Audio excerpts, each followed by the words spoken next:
Naruto anime যখন নিজের পিকে ছিল তখন কেউ জানতো না স্টোরির মধ্যে আগে কি হবে, তাই ফ্যানেরা নিজেরাই নিজেদের মতো থিওরি বানাতো। যেমন তোমার মার্কসের নিচে এই ব্যক্তি আর কেউ নয়, আমাদের রামিন গাই। আর রামিন গায়ের সবসময় চোখ বন্ধ করার কারণ তার কাছে ছিল রেনেগান। কাওয়াকি নারুটান সাসকের ছেলে ছিল, অ্যান্ড তার মা ছিল ওরিচিমারু। সো এই টাইপের কিছু ক্রেজি ফ্যান থিওরির ব্যাপারে জানবো, তাই চিপস বা কুরকুরে নিয়ে বসে পড়ো, চলো শুরু করি। ওয়েল, সবার প্রথম আমি যে থিওরির কথা বলতে চাই সেটা উচ্ছা ক্ল্যানের সাথেই রিলেটেড, আর এটা আমার ফেভারিট নারুটো থিওরির মধ্যে একটা। সো আমরা এটা জানি নারুটো রাইটার কিশিমোটো সেন্সে নিজে নারুটো অ্যানিমের মধ্যে অনেক জাপানিজ মিথোলজিক্যাল রেফারেন্স ইউজ করেছে, যেমনটা উচ্ছা ক্ল্যানের অনেক কিছু বেস্ট অ্যাবিলিটি, ইজানামি, ইজানাগি, সুসানো, এগুলো সব জাপানিজ মিথোলজি গডের নামেই রেখেছে। অ্যান্ড আর একটা মিথোলজি গড আছে যার নাম টেঙ্গু, যাকে আমরা অনেকবার উচ্ছা ক্ল্যানের সাথে রিলেট হতে দেখেছি। তুমি যদি ওর অ্যাপিয়ারেন্স দেখতে যাও, ওকে অনেকটা সুসানোর মতো দেখতে লাগে, যার কাছে একটা লম্বা নাক আছে, ওর কাছে ডানা আছে, অ্যান্ড হাতে তলোয়ারও আছে। অ্যান্ড জাপানিজ মিথোলজিতে টেঙ্গুকে একটা ইভেল, অ্যারোগেন্ট অ্যান্ড বদমাইশি করতে থাকা জাপানিজ মিথোলজিক্যাল গড বলা হয়েছে। এই থিওরি অনুযায়ী আমরা জানি উচ্ছা ক্ল্যান একটা অনেক বেশি কার্স টাইপের ক্ল্যান। আমরা অনেক কম ভালো জিনিস হতে দেখেছি উচ্ছা ক্ল্যানের সাথে।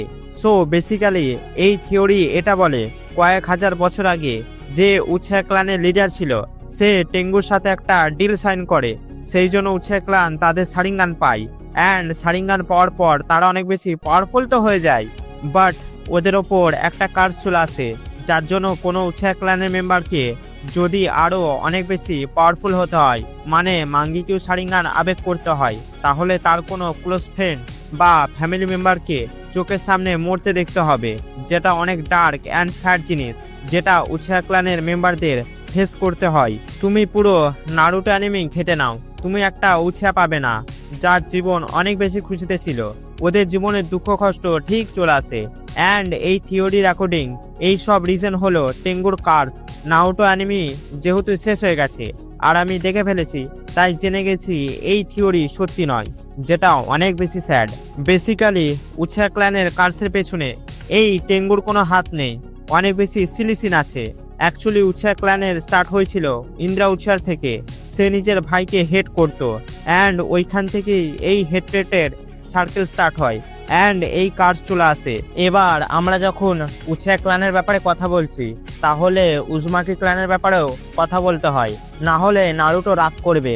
সো যখন নারুটো অ্যানিমে স্টার্ট হয় তখন আমরা অনেক সময় পর্যন্ত একটা উজুমাকির ব্যাপারেই জানতাম, সেটা আমাদের হাই ব্যাটেল আইকিউ সাসকের গার্লফ্রেন্ড নারুটো উজুমাকির ব্যাপারে। পরে আমাদের আরও উজুমাকির ব্যাপারে জানানো হয়, সেটা হলো নাগাটো উজুমাকি অ্যান্ড কারিন উজুমাকি, যার মধ্যে পেন তো নিজের পেনের জন্য মরে গিয়েছিল। বাট আমি কথা বলতে চাই কারিন উজুমাকির ব্যাপারে। সো যখন কারিনকে ইন্ট্রোডিউস করানো হয় তখন আমার বেশ ভালোই লেগেছিল, লাইক সোনাডে, বাট পরে সে ডাস্টবিন হয়ে যায়, অ্যান্ড বাকি ফিমেল ক্যারেক্টারদের মতো সাসকের পেছনে পাগল হয়ে গিয়েছিল, অ্যান্ড ইভেন সে সবাইকে ছাড়িয়ে দেয়, অ্যান্ড নিজের বাইরে দেয়, আই মিন হাত, যাতে সাসকে বাইট করতে পারে। আর রিয়াকশন তো নেক্সট লেভেল দিচ্ছিল। আমি আমার পার্সোনাল ফিলিংসকে সাইডে রাখি আর থিওরির ব্যাপারে কথা বলি। তো যখন কারিনকে ইন্ট্রোডিউস করানো হয় তখন অনেক ফ্যানেরা মনে করতো শোয়ের এন্ডে নারুটো অ্যান্ড কারিনের মিলন হবে, মানে বিয়ে হবে, অ্যান্ড এমন করে উজুমাকি ক্ল্যান আবার স্টার্ট হয়ে যাবে। বাট ভালো হয়েছে এমনটা হয়নি, যদি হতো তাহলে হিনাটা আকাতসুকি জয়েন করে নিত। Pero qué casualidad que hoy me mandan a realizar tareas que me moja. ¡A dirección! Se te mojan las tareas. মিলনের কথায় এলো যখন, আমার একটাই প্রশ্ন, সাসকের একটা মেয়ে কেন, তাও আবার চশমা পরা উচিহা? আই মিন সাসকের ড্রিম ছিল সে নিজের ক্ল্যানের বদলা নিয়ে উচিহা ক্ল্যানকে আবার আগের মতো করতে চেয়েছিল, বাট তার একটা মেয়ে কেন? তার তো পুরো একটা পাড়া করা উচিত ছিল, মানে তার তো একটা প্রোগ্রাম করা উচিত ছিল ঘরে ঘরে উচিহা। আর সাসকের জন্য ভালোই হতো, দেখো আগে থেকেই সে অনেক পপুলার ছিল, অ্যান্ড স্ট্রেন্থ তো আছেই, তাই 50টা বিয়ে করতো আর 2টো করে প্রোডাক্ট নিত, অ্যান্ড উচিহা ক্ল্যানের 100টা মেম্বার হয়ে যেত, আর পাড়ার নাম রেখে দিত উচিহা পাড়া। দেখো আমার যা মনে হয় সাসকে যা ছেলে তার প্ল্যান এটাই ছিল, বাট সে চায়নি হিস্ট্রি আবার রিপিট হোক উচিহাদের মধ্যে। আর নারুটোর কথা বললে হ্যাঁ, সে সাসকের থেকে সব জায়গাতেই এগিয়ে, পাওয়ার অ্যান্ড ছেলেপুলের দিক থেকেও। নারুটোর দুটো প্রোডাক্ট আছে, Boruto and হিমাবারি। R Naruto and হিনাটার মধ্যে যা ভালোবাসা আরও 2-5টা হতে পারতো।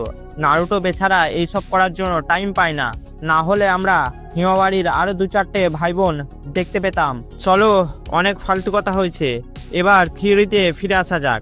নেক্সট থিওরি, তবি হলো অ্যাকচুয়ালি আমাদের রামিন গাই। তো তবির যখন সিরিজের মধ্যে আইডেন্টিটি রিভিল হয়নি, তখন অনেক ফ্যান তবিকে আলাদা আলাদা ক্যারেক্টারের সাথে রিলেট করতো। কিছু লোক বলতো তবি ফিউচার ভার্সন সাসকে, কিছু লোক বলতো তবি হলো ওবিটো, অ্যান্ড ফাইনালি তাদের মধ্যে বেশিরভাগ লোক বলতো তবি হলো অ্যাকচুয়ালি আমাদের রামিন গাই। এবার এমনটা নয় তবিকে রামিন গাই এমনি এমনি হাওয়ায় হাওয়ায় বলতো, তারা এ ব্যাপারে অনেক প্রুফও দিত। প্রথম প্রুফ এটা দিত যে উচিয়াদের ক্লান ফটোতে একটা লোক ছিল যার চোখ বন্ধ থাকতো, অ্যান্ড সে অনেকটা রামিন গায়ের মতো দেখতে ছিল।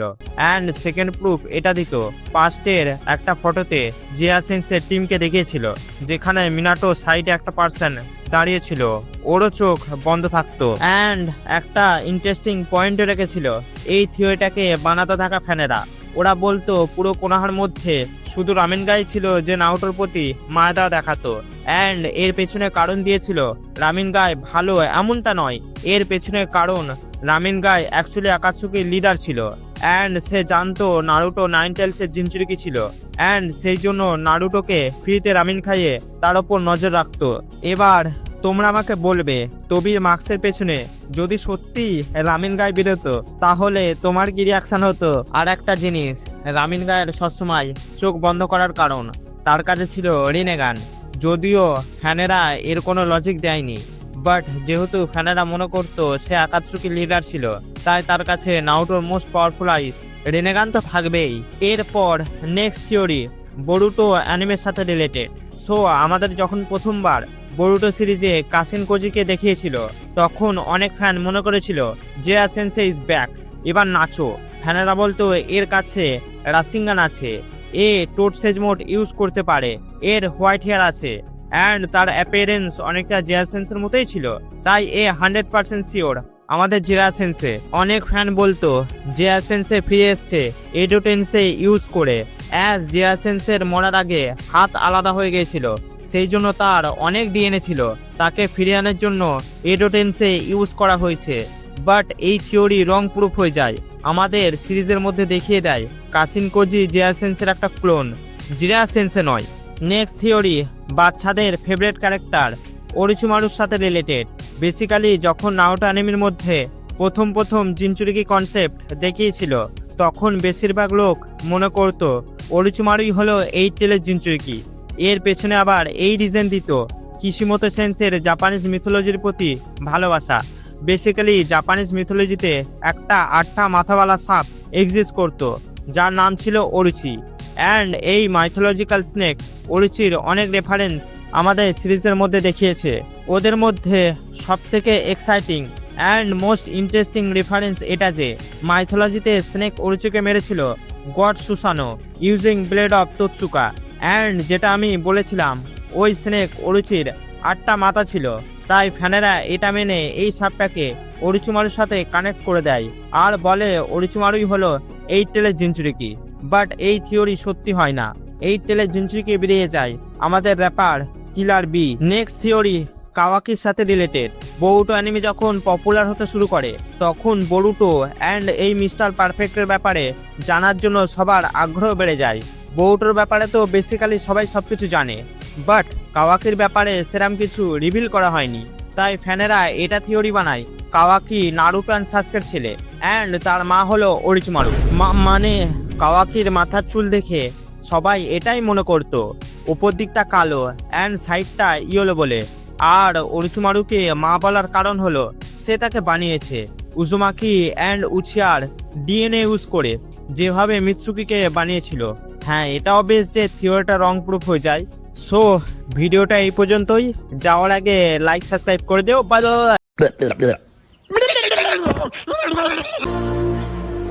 Moving with emotion.